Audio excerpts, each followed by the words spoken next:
Hi everyone. Welcome. Hello.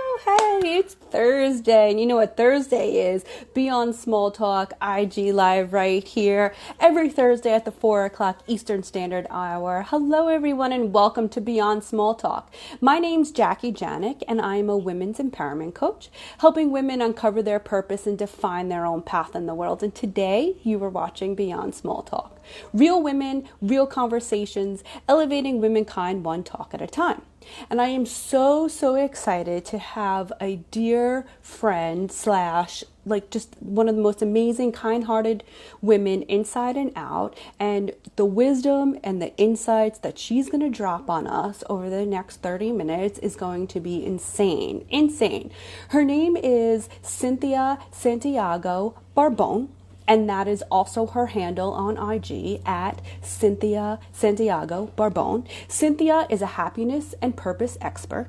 She's a motivational speaker and creator of Dream Makers Academy. And guess what? Our topic of the day is dream makers. So excited to have her on. I even pulled out my dream making cup here. So we're going to get on with Cynthia and talk about dream makers. I see that she's on. Hi, Cynthia. Okay, let's get her on. Give us a second. And why think, do you have a dream? What is your dream? Do you have one? I see her. Hey! Hi, Jackie. Hi, Cynthia. How are you? I'm great. It's so good to be here. So good to see your beautiful face. Oh my God, it's been way too long. I'm so happy I to see you. know. Oh my God. Oh, thank you for doing this and joining Beyond Small Talk today. I'm thrilled to be here. I'm so excited to see all of my fabulous counterparts doing their thing. It's like awesome. Talk about I dream know. makers. Oh, and I wrote and I like, you know how much I sincerely adore you and how I really feel like you've been a mentor for me for like years and years and years. We go way back, everyone. We've sat in many women's circles together. I mean, it's been since like I even looked up the last time we sat in a circle when we did the facilitator training together. It was in 2013. I And like before know. that, so it's been a while. And I mean, just to see everyone from our past doing their thing, living their dreams. Yeah, it's pretty It's so awesome. nice. Writing So, books, launching podcasts, doing, yeah, their coaching, their businesses, all kinds of things. I know it's fabulous. It really is. oh, it's so awesome. So thank you. I love that you launched a podcast. I did. I just launched my podcast on Saturday, my birthday. I like to launch things on my birthday, as I say. So my birthday was October 10th. So I Happy launched, birthday. thank And you. you are a Scorpio? Libra, No, Libra, Libra. a Oh. fabulous Libra. Yeah, but so yeah, I launched Dream Maker Circle, the podcast, and I'm pretty excited Congratulations. about it. Where it was a soft launch just to get it Mhm. out. You know, we're going to be talking about dream makers, right? And one of the things that really I always talk about is the fact that in order for dreams to happen, we have to take action, right? And Mm. we we have to have progress over perfection, right? Because we can sit with something for so long and be paralyzed by the fear, by trying to get it just right, by making sure every T is crossed and every I is dotted. And there's nothing wrong with wanting to put good work out in the world, but it can totally paralyze you to get caught up in perfectionism.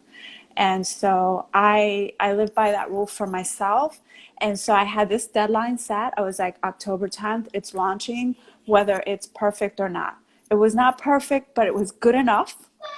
And so we soft launched and we'll be doing a bigger launch in the coming weeks. Yes.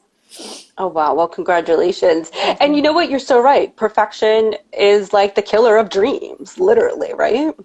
It really is. And that's what happened with this, my, IG, this whole Beyond Small Talk. I've wanted to do something like this for a really long time, and all the fear kept coming up. Like, Hmm. I trip over my words. I do it all the time. I know it about myself. I'm like, whatever. I'm not, I could just get hung Talk up on about like, tripping. It happens, right? And then I get stuck on, I say Yachty's on, and she knows I get stuck on like colors or logos, and like it doesn't look perfect. I don't sound perfect. My hair's all screwed. And I'm like, you know what? We have something to share and to give our gift. So screw it. Just go ahead and do it. Like, just do it. Just do it. And really, does anyone even notice so many of the errors or mistakes? I don't think You so. know what? Even if they Or do they do, care? Yeah. well, Jackie, you know what? I always say, even if they do, it just speaks to our humanity, right?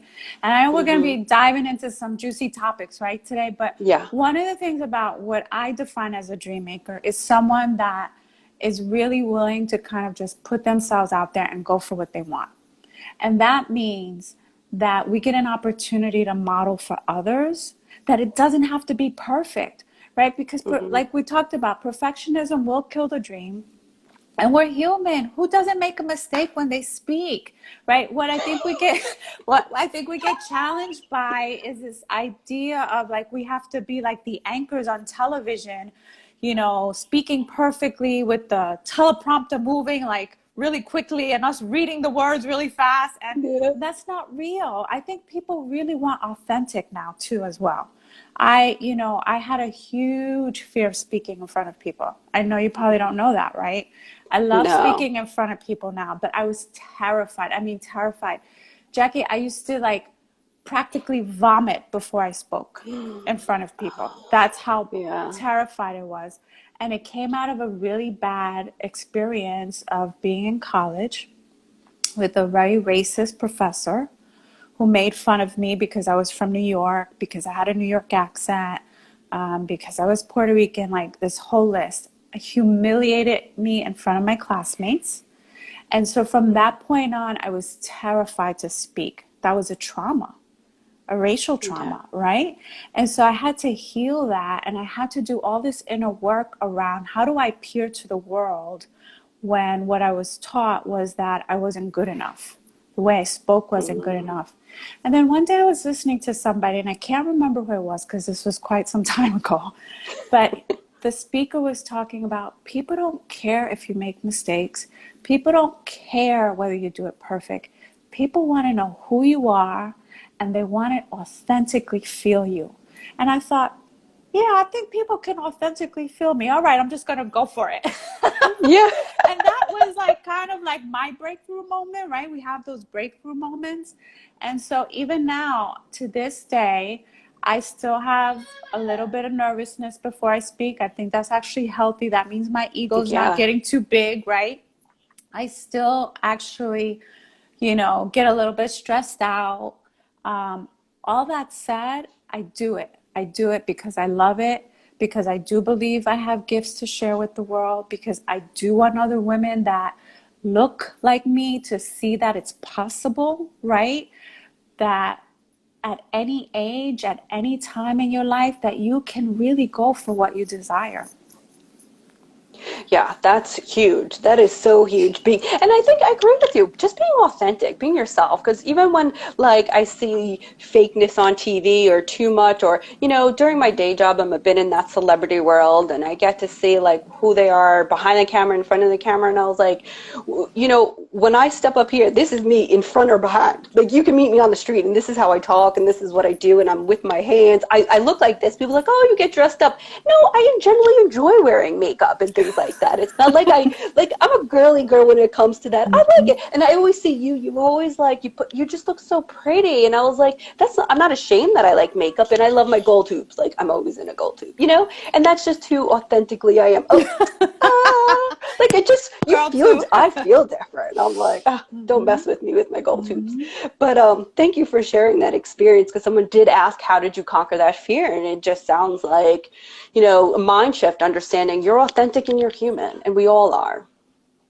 Yeah, and just doing it. I say the only way through fear is to actually do the thing you're afraid of, right? In other Mm, words, that's the only way to conquer it, right? If you get caught up thinking about it, overthinking it, then you may never do it because your mind will come up with a million and one reasons why it shouldn't. And it's actually our brain's job and our body's job to keep us safe. So anything mm, that is fearful, our bodies will look for a way for us not to do it. Our brain, our mind will come up with a million reasons of why that, don't do that. That's not safe. That's not safe. The people are going to make fun of you. They're going to criticize you. They're not going to think you're smart. Oh, you don't have enough degrees. Like it'll give you a whole list of reasons why you shouldn't do something.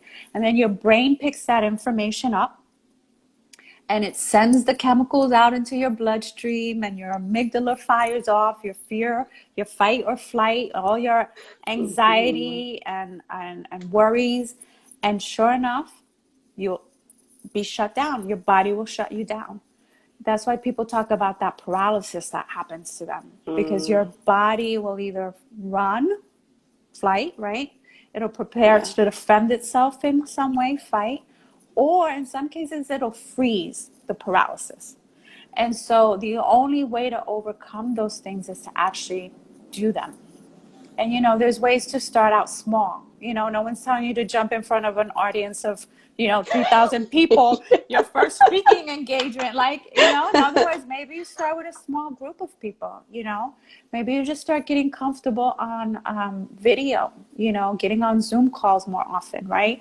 Like doing things, those little baby steps that lead to the bigger picture. Yeah, that's for sure. That is so true because usually people, I said the same thing. Like, isn't speaking in front of people like a lot of people have this fear of like, oh my God, I can't be in front of camera, or how do you Mm-hmm. do it, or why do you even choose to do it? Because my husband's always like, I don't know why you do that. And I said, because I generally, it's not that I love my face on camera, like staring at myself or even Mm-hmm. hearing my voice, because I just started hearing playback of the audio because I'm making some nice clips and promo Mm-hmm. clips, and I was like, "Oh, is that what I sound like?" Like it kind of makes me cringe a little bit, and then I'm like, "Whatever."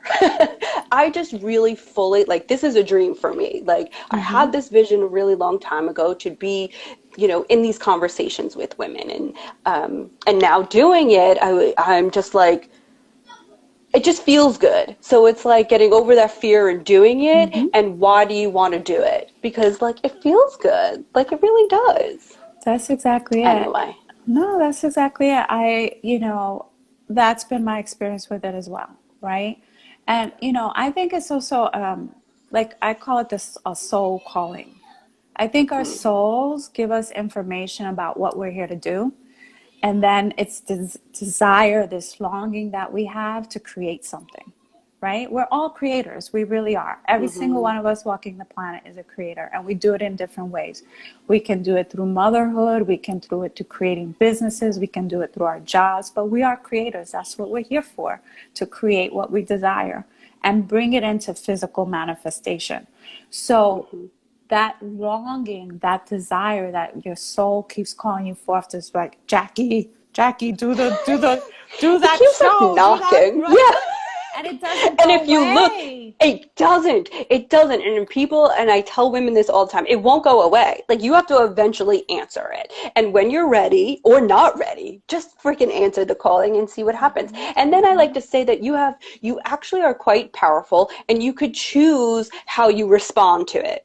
Like I chose the form of, like how you said, bringing it into the physical manifestation. I wanted to share, I wanted conversations of women, and I just happened to bring it into this form of IG Live. It doesn't matter mm-hmm, why, it just is. But mm-hmm. then you can choose the form. So I like that. Right. And so how do you help women? Like, say if someone says, and in the beginning I asked, do you have a dream? Does anyone come to you and say, like, I have no dreams? Like, does Yeah, anyone ever say that? Like, they no do that. dream. Well, Really? Yeah. they don't quite say Yeah. like that. What they usually say is, I don't know what I want, or Mm. I can't, I really can't remember what I dreamed about, because I think a lot of our childhood, a lot of our dreams come out of our childhood early on. Like I remember, like, I don't know about you, but I remember as a kid wanting to kind of have some kind of performance, like wanting to be on stage in some way. And I did it through different means back then. The way we work now is that wasn't really in existence when I was a kid. But, this idea of you sort of self creating what you desire wasn't really there. It was like these more restricted avenues, right? And so it was like, be a dancer or be an actress, or right. Mm-hmm. But I Yeah. remember that pull, that wanting to be in front of people. And I didn't know that this was what that pull was really about, the wanting to be in front of people to help them heal their lives, to help them get their dreams, to help them go after what they desire, right? But I remember that as a kid. And so a lot of times we have inklings, we have like clues. I call it like the clues along the path that really show us what we came here to do, what we came here again to create. But we can forget it. We can forget because we get caught up in life, and we get caught up in, oh, I have to, I have to get a good job and I have to pay my bills. And of course, those things are important. Mm-hmm. I am not a person that says, throw everything by the wayside and, just go off, and you don't have a way to like clothe yourself and keep a roof over your head. That's not Yeah. wise to me, right? I don't know how you go after your dreams under that much stress. That Mm. said, I think that we all have the opportunity to really envision what we want. And so a lot of times when clients come to me and they say, I don't know what I want. I don't know what my purpose is. One of the first things I do is I take them back to, what did you like Mm-hmm. to do as a kid? What did you imagine? Like what? And we start getting the clues. Then oftentimes, and most of the time, there's clues along the career you chose. Even if it seems like you're going far off left into a whole nother arena, the Yeah. things you learned in that career, that job, whatever you chose to do to make a living, is often informing what you're going to end up doing. And That's one of then, my favorite exercises too. Thank you mm-hmm, for sharing that. And Beyond Small Talk people, if you're listening, she just offered you a tip of an exercise to do, right? Like that's, that's so yeah. kind of you. To go back, like that's literally one of my favorite exercises. Like, what did you like as a child? What did you like doing at 5, 8, whatever, Mm-hmm, 13 mm-hmm. years old? And one of my favorite jobs ever was I was president of my sixth grade class. And um, I love that. why I liked it is because I got to hold a gavel and I was able to call a meeting, right? And hit my gavel and everybody would get quiet and listen to me. And I thought it was like, but now I look back, I was like, what was I doing? But I can see why I like that. And like, the more I think about it, I was like, sometimes I do kind of like to hold, now that I'm thinking like on the spot, I like to hold space. I like to hold that it was a community and that space. Not that I Mm-hmm. just like gavel power, but like, so I think that's like an excellent tip. And if anybody wants to do that, like go back and think like, what did you do? Why did you like doing it? Right. And those are little like gems that you can take throughout the course of your life to, I guess, help you figure out like, because you're right, as we get older, and I'm 44, that a lot of life experiences have like, just made me question like why did you even like doing that like I have to pay a bill, like what happened to life, like why did that happen to people as you grow up into adulthood? It's like, and I'm older, so my parents didn't have that form of play anymore, and then you Yeah. kind of lose that. Yeah. And it's all about, I think, about increasing our joy too, right? Mm, Sometimes even the things that putting that down. you don't think are, well, I can't make a living off of that, right? People will say that, but I can't make a living off of that. Well, can you incorporate that in a way in your life that's going to bring you more joy? Because the Mm, greater joy and happiness we have, the more motivation we have. And even that can start to bring in the clarity around what's next, right? If you're in a depressed state, if you're constantly in an anxious state, it is very hard to envision anything outside of what you're currently mm-hmm. experiencing, right? Low energy. How are you moving on things? How do you even get into action on anything if your energy is so low and you're so unmotivated, right? The thing I hear a lot from clients is, I think I'm just lazy. I procrastinate a lot. And then when I start digging with them, I'm like, well, what do you do? And they're not getting up to anything in the morning that is bringing them joy. Mm, They're not doing anything that brings them joy. They're kind of in a rut. They're just getting up, going to work. Nowadays, we're not even leaving the house to go to Yeah. work. We're just going to Mm-hmm. maybe the desk that's in the bedroom or the next Yeah, room, right right? next to it. Yeah. And they're right. And so what are they looking forward to? And so part of that is sometimes you just got to start with finding some joy again. Before you even like, Mm-hmm. what's my big life purpose? The big existential questions. It's like, what do you like to do? Do you like to dance? Do you like to cook? Do you like to, I've had clients who are, well, I always wanted to take a pottery class. Okay, well, let's go take the pottery class. Like that's your first assignment.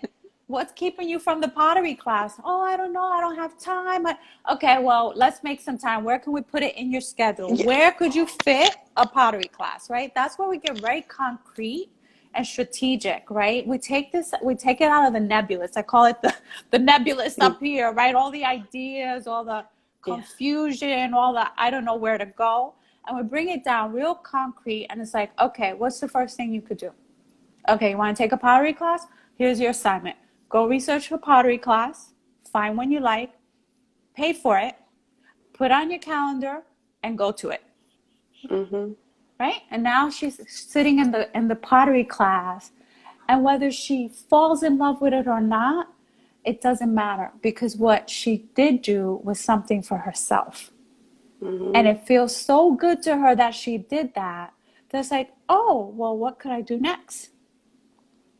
Or, oh, Right. this Like is what real, else? right? This is really What else? amazing. Mm-hmm. Let me pursue it even more, right? That's why the action piece is so critical in the dream making part of our lives, because without the action, nothing moves, right? Yeah. You hear, No, yeah. And staying curious around that action too. So we have a little group of former women that you know, and we've been texting each other like little joys of the day, mm, like because sometimes you feel like, some days, especially now, it's, you might be just like you said, you roll out of bed, there's your desk, you don't interact with people. right. So it's like, where's your joy? And even for me to hear other joy, even if you're lost, like, I don't know what brings me joy, but knowing that I have 5 other women on a text chain with me that told me their joy of the day, I was like, wait a minute, we're still women. Oh, sorry, Yadi, did I say?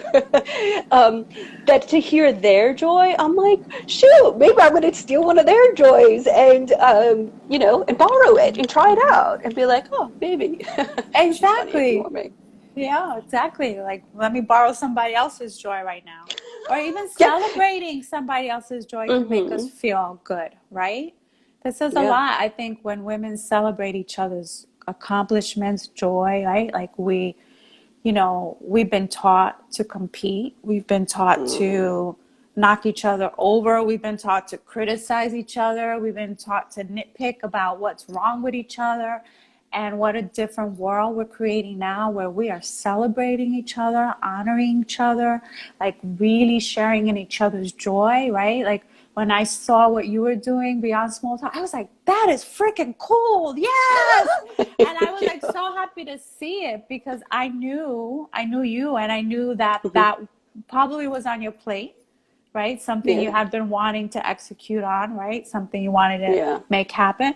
But then I loved the name of it. I was like, oh, I wonder how she got the name. That's so cool. Like I just started like having this whole process of celebration for you. And in that process, then somebody might celebrate me as well, and we continue to Mm-hmm. celebrate each other and lift each other up, because that's what we need to do. We don't need to be in competition. There's more than enough to go around. There really, this concept of scarcity is one that we've been taught that is so completely wrong, right? There's more than enough clients, there's more than enough people, there's more than enough everything that each one of us needs to have our dreams. And so Yeah. I never have to feel like, oh, Jackie did that, and now I Mm-hmm. can't do it because Jackie did it. I never have to. I never have to have that thought. Instead, I can be like, yeah, Jackie did it. Oh, maybe I could go do it too, right? Like that's kind Yeah. of what happens for people. Maybe, oh, well, if so and so could do it, right? Because we're not celebrities, we don't have millions of dollars, and yet we're living many of the dreams that we desired for our lives. And we're finding ways to do that. For sure.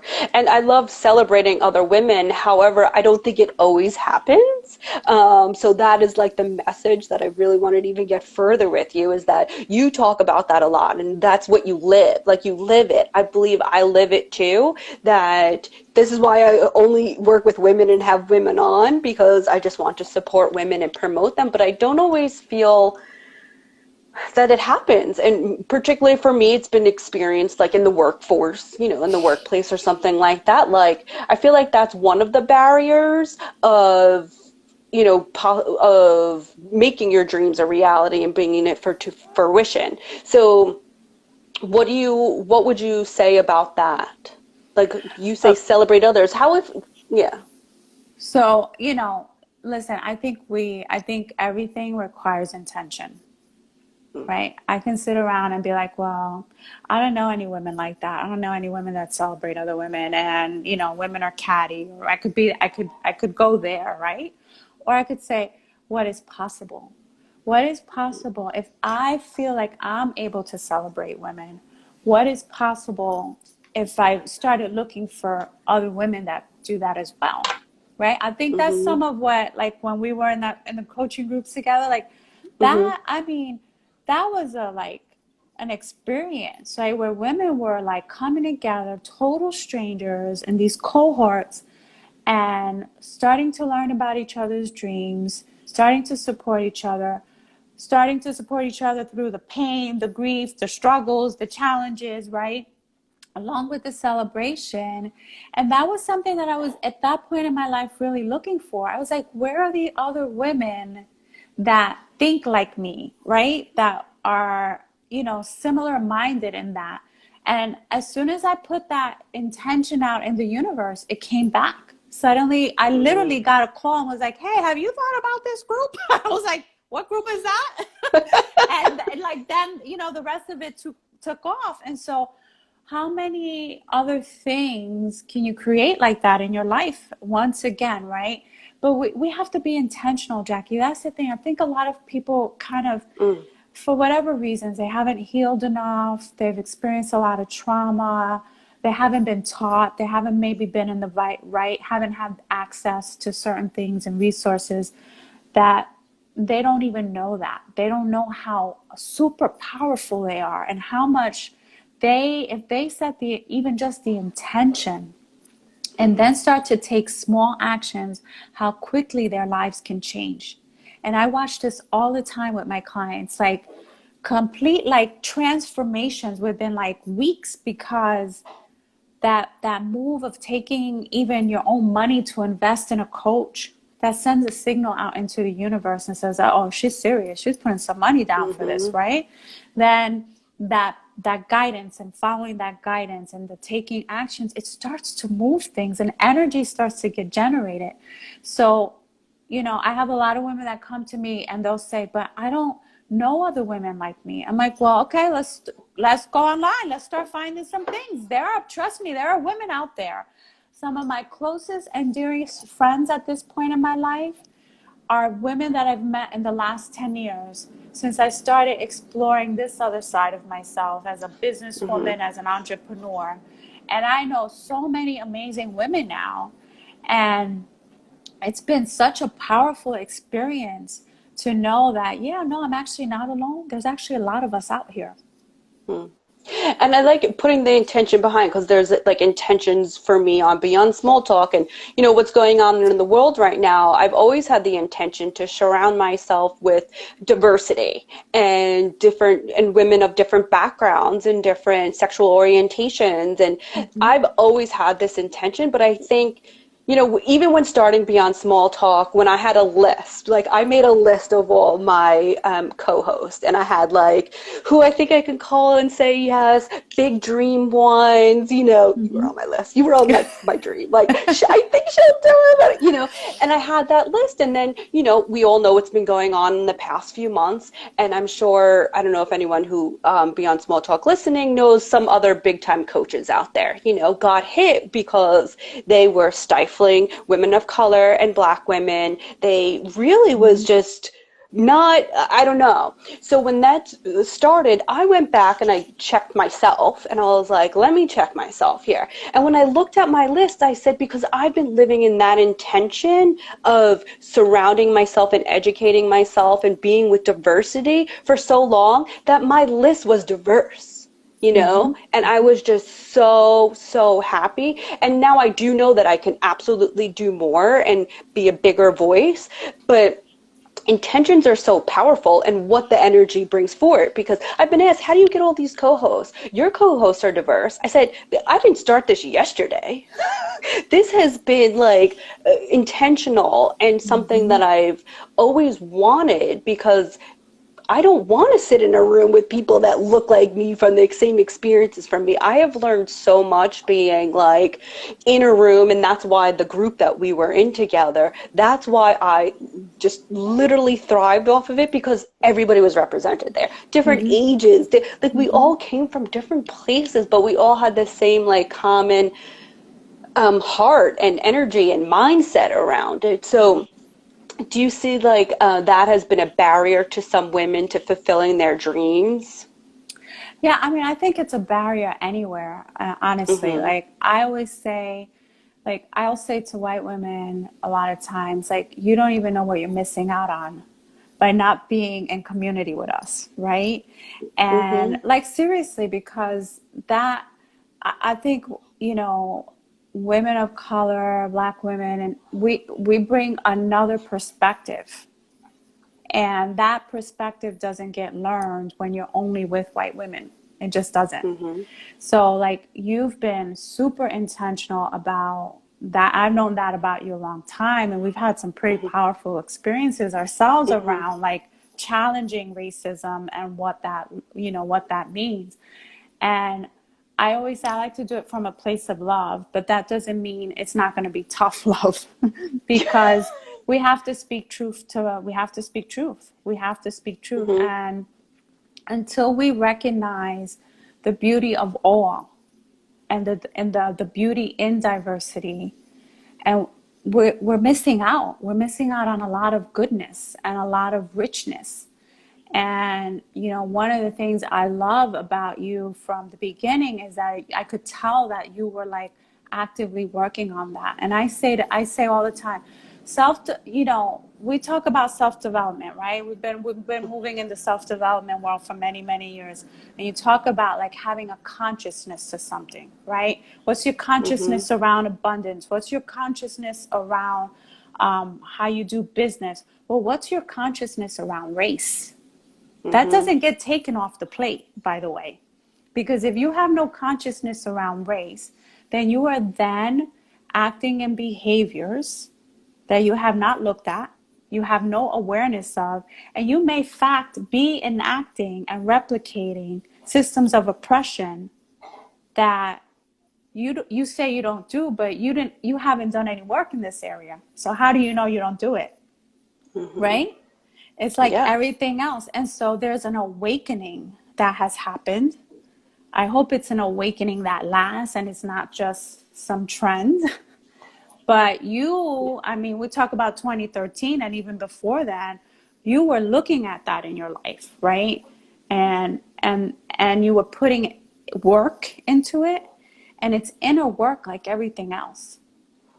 The ability, 100%. right? Mm-hmm. The ability to see people beyond the color of their skin or the texture of their hair or what their features look like, and to be able to see how more alike they are than you, but also celebrate that they're different from you. That's work, because this system itself was not created that way.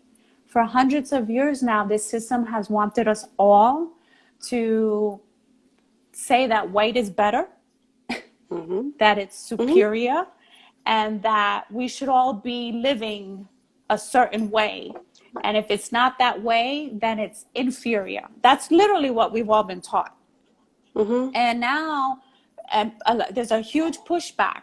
And there's always been a pushback. There's always been the freedom fighters. There's always been the activists. There's always been the people that have been like, no way, that's not truth, right? But now there's more people doing that. And there's probably more white people doing it than before. And the question is, can white people sit in the discomfort of the Say that. work? Because it's hard work. It's not easy work to hold that mirror up and be like, oh God, I think that about people of color. Oh, yep, that's what I grew up in. Yep.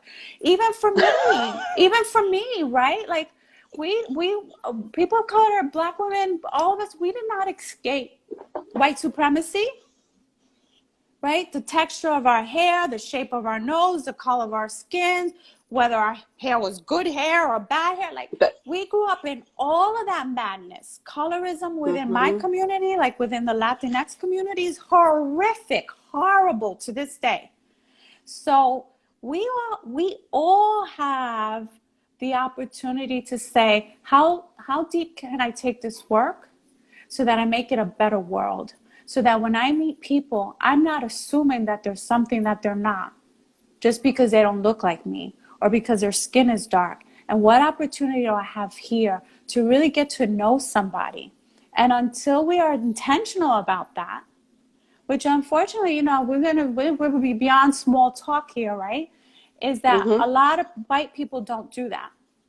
Mm-hmm. They don't reach into our communities to do that. And when they do it, it's often to co-opt things,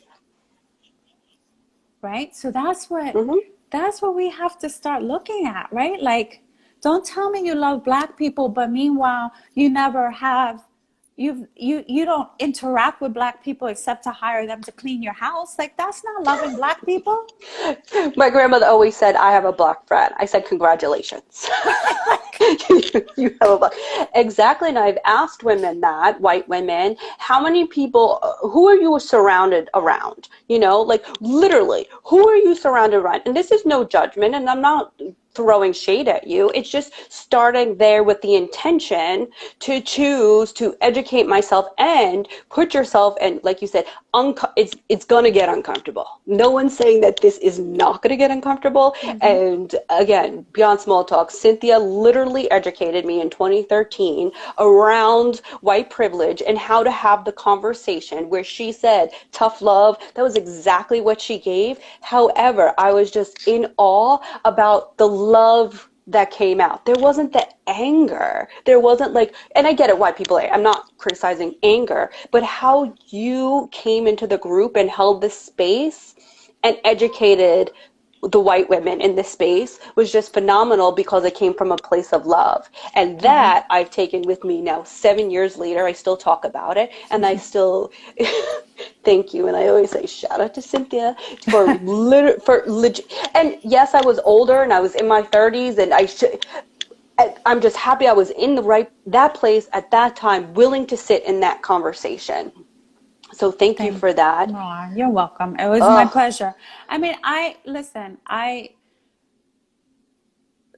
what I want, right? And I get back like to the dream. My big dream is a world that is equitable and just for all people. That is my biggest dream. That if there was one thing I could have before I left the planet, would be to see that. I don't know if that's going to happen in my lifetime, but I am always pushing for that.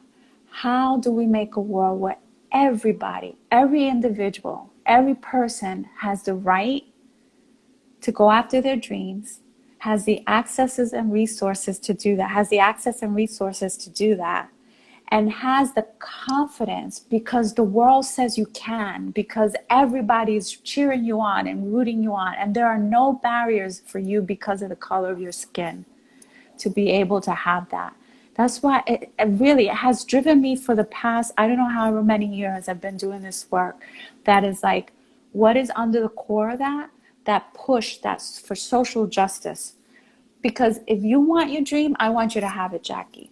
If the next person next door wants their dream, I want them to have it. I want my dreams. Why wouldn't I want everybody else to have their dreams? And it should never, and no one should ever have to be like, oh, you can't have your dreams because your skin is dark. What kind of madness is that? That is so talk about psychosis. To me, that's the major psychosis in the world. That some people actually came up with this idea that only a few people should have their dreams. That's not even like, if we talk about God, universe, that's not even the God's way. And yet some people really believe that they have more right to it than others. That's complete, utter madness. And so, everything I do, every person I work with, every thing I launch is really with this idea behind it, this mission to drive everyone towards this idea that they have the right to live their best life, and that there's a way to do it even if the system is trying to keep you from it. Thank you. Thank you for sharing your dream with me and Beyond Small Talk. Thank you. Thank you Thank so you. much. Oh, thank you. Thank you for joining us today. And there's nothing to add to that. You would just thank you for your dreams and for helping others pursue theirs. Thank you. Thank you, Jackie. It's been And a pleasure. thank you. Always. And thank you, everyone, for joining Beyond Small Talk every Thursday at the 4 o'clock hour. And if you want to recatch this play, because there was a lot of tips that Cynthia gave us today, thank you for that. Go to Apple Podcasts and go to Beyond Small Talk or Spotify. I'm on both. Yay! And catch Cynthia also at your website. Would you like to talk quickly your website? Yeah, Cynthia Santiago Borbon. That's my name, my full name. It's Full .com. name. And I'm also on Apple and Spotify on the Dreammaker Circle. The Dreammaker Circle podcast. Follow. Yes. Thank you. Thank you so much. Thank you, everyone. Bye. Bye.